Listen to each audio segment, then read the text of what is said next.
ব্যথা তো হবে, আর হবার কারণটাও থাকবে। পুরো শরীর চিৎকার করবে, আর মনে হবে আর না, এতটা করার জন্য হয়তো কেউ বলেনি, আর কখনো কেউ বলবেও না।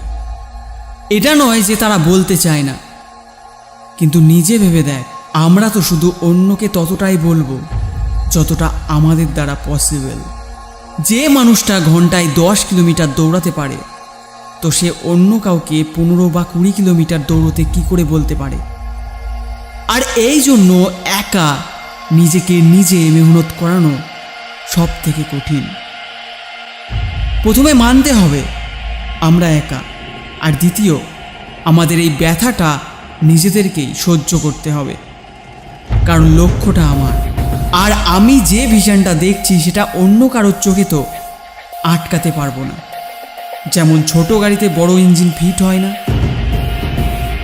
যেমন হাতি এক রাতে চিতা হতে পারে না, ঠিক তেমন অদ্ভুত জিনিসকে নিজেকে নিজে প্রতিটা দিন প্রতিটা রাত নিজের হাতে করে তবেই না সেই এক্সপিরিয়েন্সকে গড়ে তোলা যাবে। আর আমাদের এই ব্যথাটাকে না রুফিন, না মরফিন, আর না কোনো পেইন কিলার কমাতে পারবে। আমাদের নিজের ওপর কাজ করতে হবে, আর তার থেকে হওয়া ব্যথাকে নিজের করতে হবে, তাকে বন্ধু বানাতে হবে। আর এই ব্যথা তো প্রকৃতির দেওয়া, এটা একটা ন্যাচারাল রেজিস্ট্যান্ট।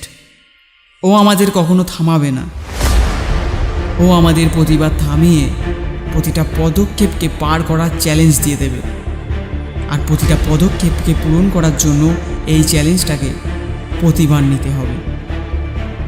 রেজাল্ট কী হবে সেটা না ভেবে শুধু ওই ব্যথাটা যত মাত্রায় হবে ঠিক তত মাত্রায় তাকে সহ্য করতে হবে। আমাদের বিশ্বাস করতে হবে যে এই ব্যথা কিছুক্ষণের জন্য, এটা পার্মানেন্ট নয়। যদি আমি চলতে থাকি তবে এটা একদিনে থামতে পারে, বা 1 মাসে, বা 1 বছরে, কিন্তু এটা একদিন না একদিন অবশ্যই চলে যাবে। কিন্তু যদি আমরা হেরে যাই বা দাঁড়িয়ে যাই, তবে সে সারা জীবন আমাদের মনে একটা ভয় হয়ে লেপ্টে থাকবে। আর ওই ভয় আমাদের ধীরে ধীরে দুর্বল বানাবে, আমাদের ভাবনাকে দুর্বল বানাবে। বড় সিদ্ধান্ত নেবার জন্য মন বড় হওয়া দরকার, আর এটা ওই মনকে সময়ের সাথে সাথে ছোট করতে থাকে। নিজের রাস্তাতে, নিজের স্বপ্নতে অন্য কারোর বিশ্বাসের মহল তোলার আগে আমাদের আগে নিজেদের মহল বানাতে হবে। আর ভাগ্যের ওপর বসে থাকলে চলবে না। বাঘ যদি ভাগ্যের ওপর বসে থাকতো তবে সে সন্ধ্যায় শুধু খালি পেটেই ঘুমোতো।